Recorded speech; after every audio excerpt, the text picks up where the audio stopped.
నమస్తే, నేను మీ సతీష్. గత కొంతకాలంగా సర్వే నివేదికలు అనేటువంటిది ఎన్నో చర్చలకు దారితీస్తా ఉంది ఆంధ్రప్రదేశ్లో. మరి ఇప్పుడు వచ్చినటువంటి సర్వే నివేదిక ఏదైతే చాణక్య అనేటువంటి సంస్థ చేసిన సర్వేకి సంబంధించి వచ్చినటువంటి రిపోర్ట్ కూడా ఎంతో ఆసక్తికరమైనటువంటి చర్చలకు దారితీస్తా ఉంది. మరి ఈ సర్వే నివేదిక లేదంటే జరుగుతున్నటువంటి సర్వేల పైన మనతో చర్చించేందుకు సీనియర్ జర్నలిస్ట్ సత్యమూర్తి గారు ఉన్నారు. సార్ నమస్కారం. నమస్కారం అండి. సార్, ప్రధానంగా చూస్తే గత కొంతకాలంగా అంటే ఎన్నికలు వస్తున్నాయని కానీ ఎన్నికల మూడు రాగానే ఆంధ్రప్రదేశ్లో సర్వే నివేదికలు అనేటువంటిది చూస్తా ఉన్నాం. ఈ రోజు తాజాగా ఏదైతే చాణక్య అనేటువంటి సంస్థకు సంబంధించి సర్వే రిపోర్టు అది మీరు చూసే ఉంటారు, దానిపై మీ విశ్లేషణ ఏంటి?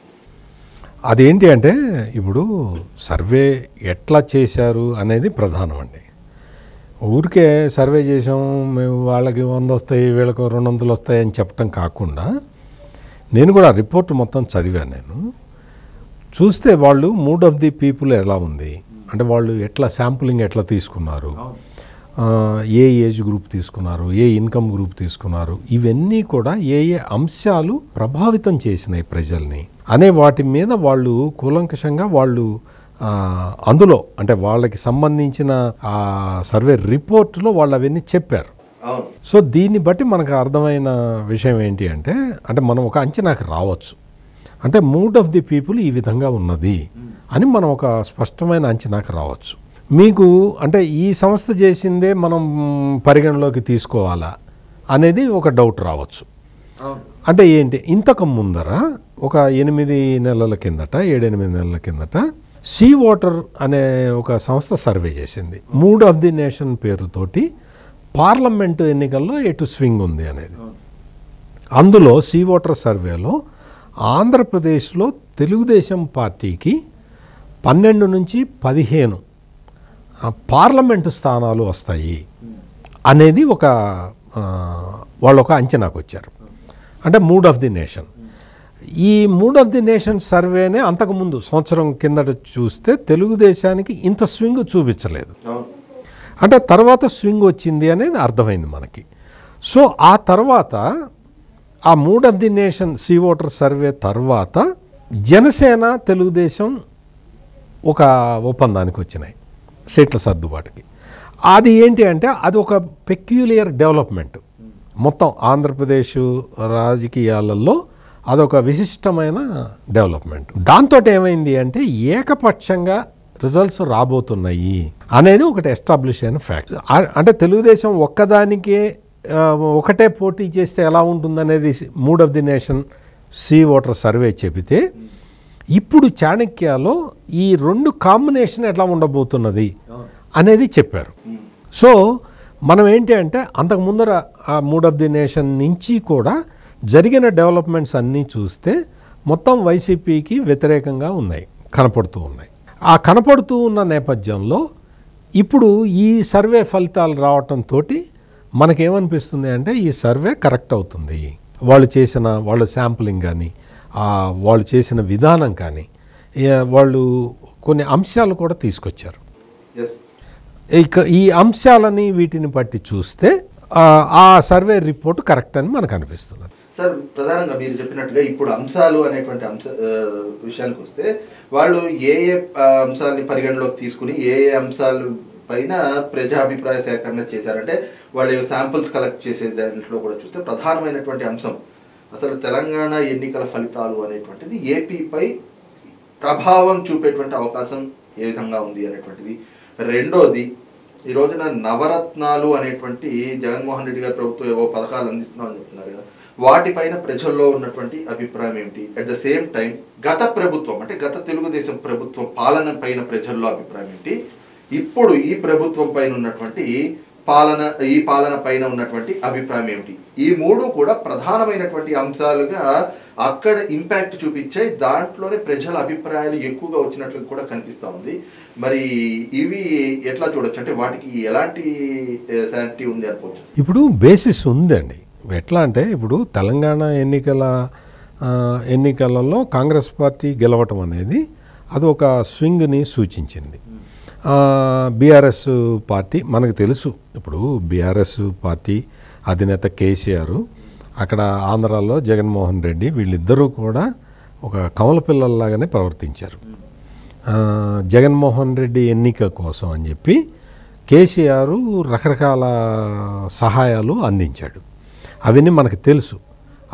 అదంతా కూడా జగన్మోహన్ రెడ్డిని గెలిపించడానికి తెలుగుదేశం పార్టీ మీద ఏ విధంగా ఆంక్షలు పెట్టి తెలుగుదేశం పార్టీ నాయకులను ఏ విధంగా దూరం చేసి ఈ విధమైన చర్యలు ఇక్కడ కేసీఆర్ అనుసరించాడు.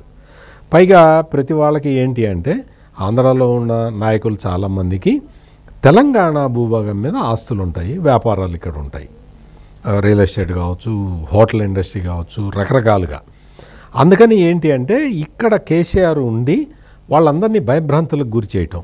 అక్కడ ఆంధ్రప్రదేశ్లో ఏదో ఒక డేటా చౌర్యం జరిగింది అని జగన్ ఏదో ఒక తప్పుడు ఆరోపణ చేస్తే దానికి ఇక్కడ తెలంగాణలో ఉన్న అప్పటి కేసీఆర్ దాన్ని విపరీతంగా దానికి ఇది చేసి లేదు డేటా చౌర్యం జరిగింది అని ఇక్కడ పోలీసులతోటి ఒక ఇది చెప్పించటం, ఇటువంటి విన్యాసాలన్నీ ఇక్కడ జరిగినాయి. అందువల్ల తెలంగాణలో ఎన్నికలు జరగటం, ఇక్కడ బీఆర్ఎస్ ఓడిపోవటం, దాంతో ఏమైపోయింది అంటే జగన్మోహన్ రెడ్డికి ఇంకా తెలంగాణ నుంచి సహాయం అందదు అనేది ఒకటి. ఆర్థిక మూలాలు అంటే తెలుగుదేశం పార్టీ నాయకుల ఆర్థిక మూలాలు దెబ్బకొట్టడానికి కేసీఆర్ చాలా ఎంతో అనైతికంగా ప్రవర్తించాడు. ఆ విషయాలన్నీ కూడా అప్పుడు ఎన్నికల మీద తీవ్ర ప్రభావం చూపించినాయి. ఇప్పుడు అటువంటి ప్రయోగాలు చేయటానికి జగన్మోహన్ రెడ్డికి ఆస్కారం లేదు. ఇవి ఖచ్చితంగా ప్రభావం చూపించే అంశాలు. వీటితో పాటు మీరన్న విషయానికి వస్తే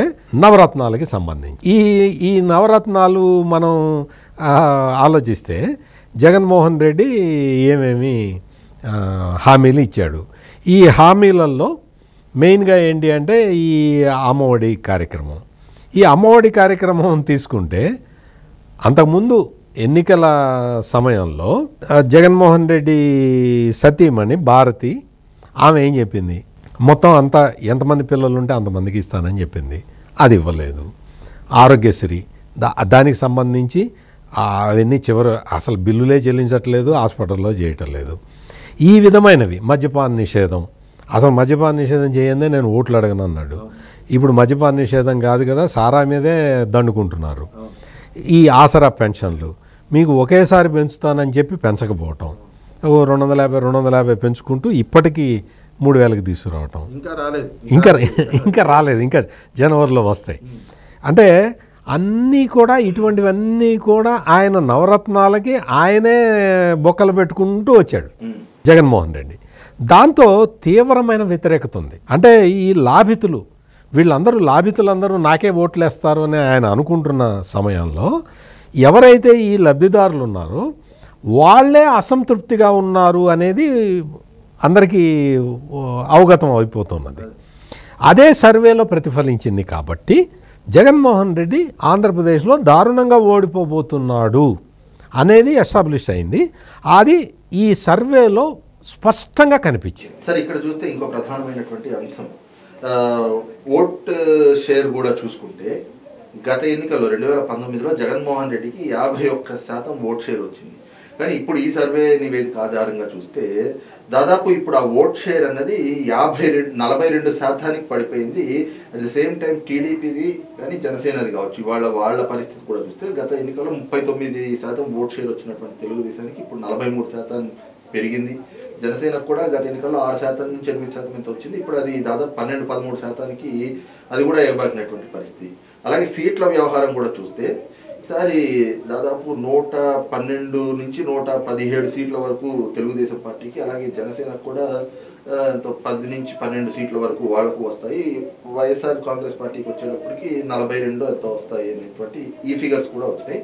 సో ఇది ఏ విధంగా చూడొచ్చు అసలు? ఇంకా అంటే మూడ్ ఆఫ్ ది పీపుల్ చూసిన తర్వాత ఇంతకన్నా ఎక్కువే వస్తాయండి. మీకు ఉదాహరణకు చెప్పాలి అంటే మీకు అనంతపురం జిల్లా మీకు ఉదాహరణగా చెప్తాను. అనంతపురం జిల్లాలో ఒక్క సీటు కూడా వైసీపీకి రావట్లేదండి. వైసీపీకి ఒక్క స్థానం కూడా అనంతపురం జిల్లాలో రావట్లేదు. రాయలసీమ పరిస్థితి ఆ విధంగా ఉంది. మీకు కర్నూలు విషయానికి వస్తే కర్నూలు జిల్లా అంటే ఉమ్మడి కర్నూలు జిల్లాలో అక్కడ వైసీపీకి 4 సీట్ల కన్నా ఎక్కువ రావట్లేదు. అంటే ఇది ఈ సర్వే చెప్పిందని కాకుండా నాకు వేరే విధంగా నేను సమాచార సేకరణ చేసినప్పుడు కూడా నాకు కూడా ఇదే విషయం అవగతమైంది. మీకు ఉత్తరాంధ్ర విషయానికి వస్తే, ఉత్తరాంధ్రలో ఈయన రాజధాని పెడతానని మోసం చేశాడు మనల్ని. అసలు రాజధాని మనం అడిగామా? అడగలేదు కదా. అడగకపోయినా ఇస్తానని చెప్పి మోసం చేశాడు. అసలు విశాఖపట్నంలో ఈ భూ కబ్జాలు ఇవన్నీ కూడా విపరీతంగా పెరిగిపోయాయి, ఆస్తి తగాదాలు పెరిగిపోయినాయి అనే ఒక నిర్ణయంతో అసలు ఉత్తరాంధ్ర ప్రజలు మొత్తం వ్యతిరేకంగా తీర్పు చెప్పబోతున్నారు. అక్కడ 1-2 సీట్లలో గెలవటానికి అవకాశం ఉన్నా కానీ వాటిని కూడా అక్కడ క్యాండిడేట్లను మార్చటం, ఇటువంటి విషయాలు. ఇప్పుడు బొత్స సత్యనారాయణకి, ధర్మాన ప్రసాదరావుకే దిక్కు లేదు. అక్కడ వాళ్ళకి సీట్లు ఇస్తాడో ఎవరో తెలియదు. వాళ్ళని ఏ కారణం వల్లైనా వాళ్ళకి సీట్లు ఇవ్వను అని జగన్మోహన్ రెడ్డి చెబితే వాళ్ళకి ఆ వచ్చే 1-2 సీట్లు కూడా పోతాయి. అందుకని ఉత్తరాంధ్ర మొత్తం వైసీపీ వాషౌట్ అయిపోతుంది. రాయలసీమలో కూడా అసలు గణనీయంగా సీట్లు తగ్గిపోతాయి. వాళ్ళకి సెంట్రల్ ఆంధ్రాలో మొత్తం అసలు అక్కడ అమరావతిని విధ్వంసం చేశాడు కాబట్టి అక్కడ వచ్చే పరిస్థితి లేదు. అందువల్ల ఈ చాణక్య సర్వేలో వచ్చి చెప్పినన్ని సీట్లు కూడా వైసీపీకి రాకపోవచ్చు. ఎందుకంటే వాళ్ళకి అసలు ఆ వేవే కనపట్టలేదు. ఆ విధమైన పరిస్థితులు ఆంధ్రప్రదేశ్లో నెలకొని ఉన్నాయి. అందుకే జగన్మోహన్ రెడ్డి ఇన్ని సర్కస్సులు చేస్తున్నాడు. సీట్లు మార్చడం, సీట్లకి క్యాండిడేట్ల దగ్గర నుంచి డబ్బులు అడగటం, ఇటువంటి విన్యాసాలన్నీ చేస్తున్నది కేవలం అక్కడ ప్రజలు మనకు వ్యతిరేకంగా ఉన్నారు కాబట్టి, మనం గెలుస్తామో లేదో అన్న డౌట్ ఉంది కాబట్టి ఆ జగన్మోహన్ రెడ్డి ఈ విధమైన చర్యలు తీసుకుంటారు. రైట్, ఇది చూస్తున్నాం కదా. ముఖ్యంగా ఎన్నికల సమయంలో అనేక సంస్థలు ఈ సర్వేలు అనేటువంటివి నిర్వహిస్తూ ఉండడం సాధారణమే. కాకపోతే ప్రస్తుతం వచ్చినటువంటి ఈ చాణక్య సంస్థ సర్వే అనేటువంటిది చూస్తే మాత్రం ఖచ్చితంగా అక్కడ క్షేత్రస్థాయిలో ప్రజల నాడి ఏ విధంగా ఉంది అనేటువంటిది, అదే సమయంలో వాళ్ళు తీసుకున్నటువంటి అంశాలు, అంటే ఈ సర్వే కోసం వాళ్ళు తీసుకున్నటువంటి అంశాలు ఏవైతే ఉన్నాయో ఇవన్నీ ఒకసారి బేరీజ్ చేసుకున్నప్పుడు ఏదైతే జరుగుతున్నటువంటి రాజకీయ పరిణామాలను కూడా ఒకసారి చూస్తే మాత్రం సర్వేలో వాళ్ళు ఇచ్చినటువంటి నివేదిక ఏదైతే ఉందో ఆ వచ్చినటువంటి రిపోర్టు చాలా, అంటే వాస్తవాలకి చాలా దగ్గరగా ఉన్నట్లుగా అయితే అర్థమవుతుంది. దీన్ని బట్టి రాబోయేటువంటి రోజుల్లో ఖచ్చితంగా ఆంధ్రప్రదేశ్లో రాజకీయంగా ఒక పెను మార్పు అయితే జరగబోతా ఉంది అన్నటువంటి అభిప్రాయాన్ని సీనియర్ జర్నలిస్ట్ సత్యమూర్తి గారు వ్యక్తం చేస్తా ఉన్నారు. నమస్కారం.